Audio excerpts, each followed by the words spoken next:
Capítulo 8. Los tres relojes de la historia. La historia no mide el tiempo con un solo reloj. Avanza el compás de varios, cada uno marcando un ritmo distinto de la experiencia humana. Algunos cuentan dinero, otros cuentan generaciones, otros miden el ascenso y la caída del poder. Ray Dalio, Strauss y Howe y Nikolai Kondratiev escucharon relojes distintos y cada uno oyó una verdad esencial.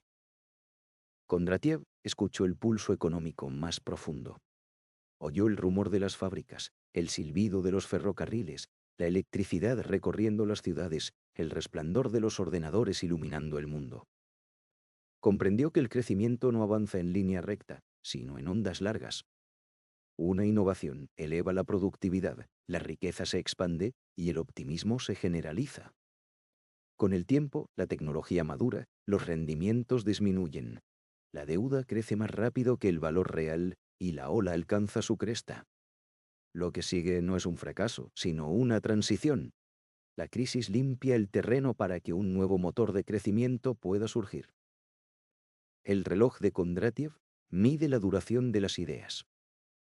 Strauss y Howe no escucharon a las máquinas, sino a las personas. Observaron que las sociedades solo recuerdan las grandes catástrofes durante una vida humana. Quienes sobreviven a una crisis construyen instituciones fuertes para evitar su regreso. Sus hijos heredan la estabilidad y comienzan a cuestionarla. Sus nietos olvidan por qué existen las reglas. Así gira el ciclo. Orden, rebelión, fragmentación y, finalmente, ajuste. Cada 80 o 90 años, la sociedad se ve obligada a enfrentarse a sí misma, a derribar lo que ya no funciona y a reconstruir lo que debe perdurar. Su reloj mide la memoria colectiva. Ray Dalio escucha ambos relojes y añade un tercero, el del poder. Observa que dinero, deuda e imperio son inseparables. La prosperidad genera confianza.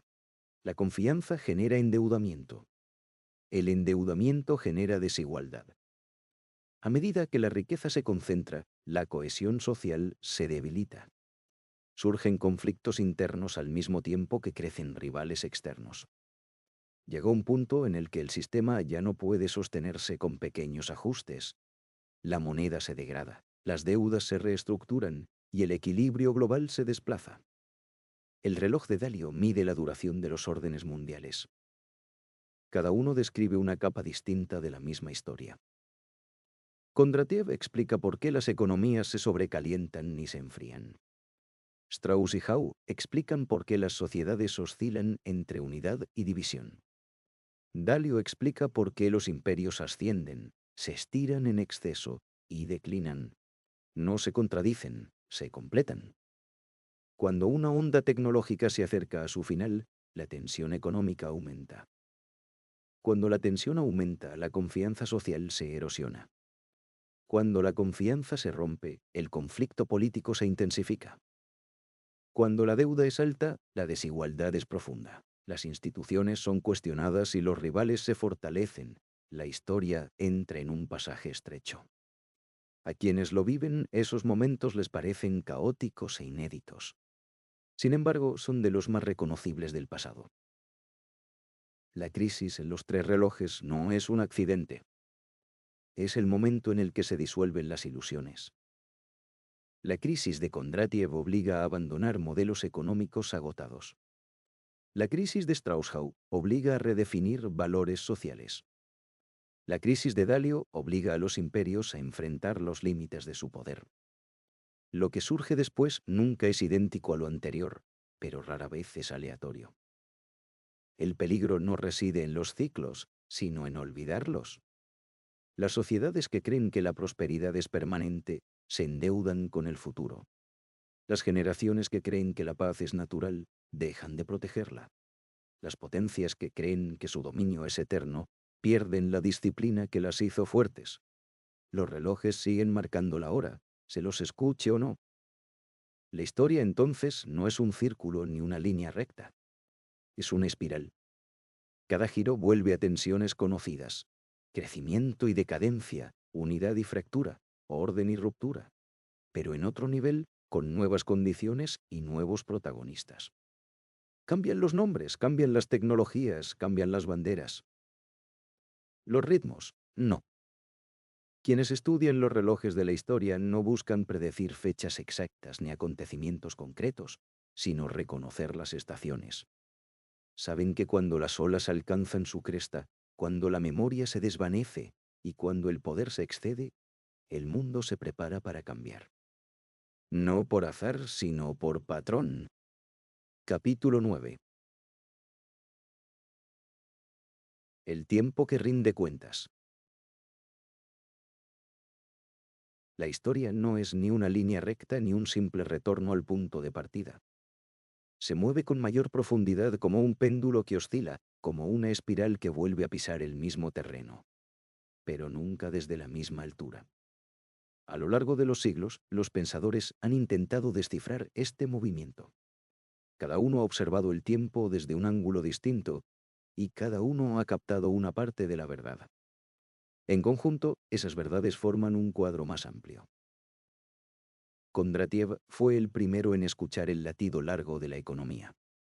Observó que las sociedades crecen a través de grandes innovaciones: el vapor, el acero, la electricidad, la producción en masa, la tecnología digital, y que cada innovación eleva una larga ola de prosperidad que finalmente se agota.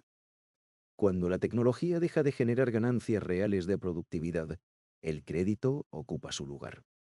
La deuda se expande, las tensiones aumentan y la ola se quiebra. La crisis no llega como castigo. Llega como transición.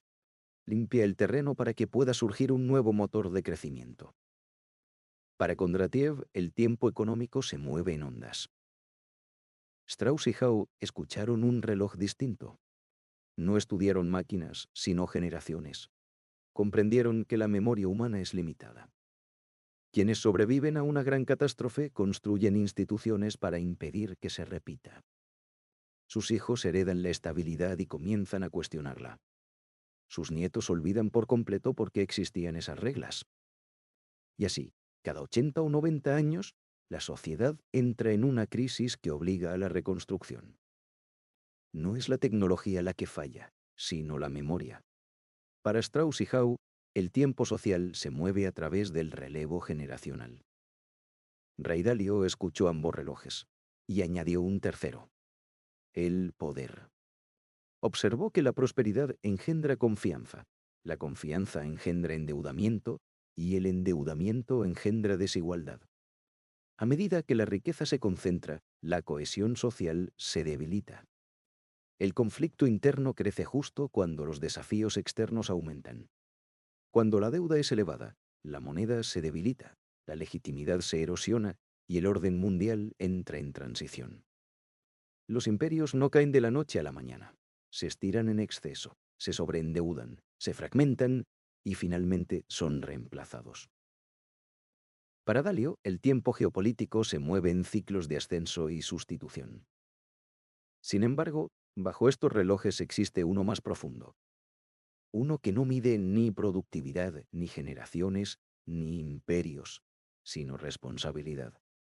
Manuel Martínez propone que la historia no se mueve únicamente por fuerzas materiales o psicológicas, sino por ciclos de carácter pactal. Inspirándose en Génesis 47 2.11 y en el simbolismo bíblico de los números 4 y 7, sostiene que el tiempo histórico está estructurado en ciclos crecientes de 28, 56, 84, 112 y 140 años. Cada ciclo no borra el anterior, lo profundiza. El ciclo de 28 años corrige.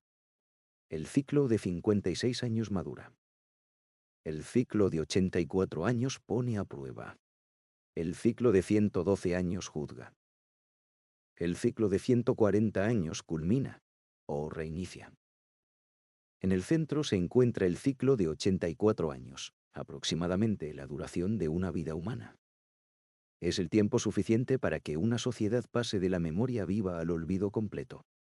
Cuando quienes soportaron la última gran crisis han desaparecido, la historia presenta de nuevo la misma prueba, no porque esté condenada a repetirse, sino porque debe ser respondida. Aquí es donde los modelos convergen. Cuando una ola de Kondratiev se agota, aumenta la tensión económica. Cuando la memoria generacional se desvanece, como describen Strauss y Howe, la cohesión social se fractura. Cuando la deuda y la desigualdad alcanzan extremos, como explica Dalio, el poder se desestabiliza. Y cuando todo esto ocurre dentro de un ciclo pactal, como propone Martínez, la crisis deja de ser solo económica o política, se vuelve moral. La distinción esencial es esta. Kondratiev explica cómo se agota el crecimiento. Strauss-Howe explica cómo se agota la memoria. Dalio explica cómo se agota el poder. Martínez explica por qué la historia exige una respuesta. En la visión de Martínez, la historia no es neutral. Observa, pesa y evalúa. Cada generación hereda un orden y decide si lo honra, lo reforma o lo traiciona. Las crisis, por tanto, nunca son accidentales. Son momentos de revelación. Revelan qué instituciones eran reales y cuáles eran huecas, qué valores se vivían y cuáles solo se proclamaban, si el pacto que sostenía una sociedad aún se mantiene o ha sido roto. La historia, entonces, no es un círculo cerrado ni una oscilación mecánica. Es una espiral con memoria moral. Los nombres cambian, las banderas cambian, las tecnologías cambian, pero las preguntas permanecen. ¿Qué hicimos con lo que recibimos? ¿Aprendimos o repetimos? ¿Guardamos la fe o la quebramos? Los relojes continúan marcando el tiempo, escuchemos o no. Y cuando la economía se estrecha, la memoria se desvanece, el poder se fractura y el pacto es puesto a prueba, el tiempo deja de susurrar y comienza a hablar. No como castigo, sino como juicio.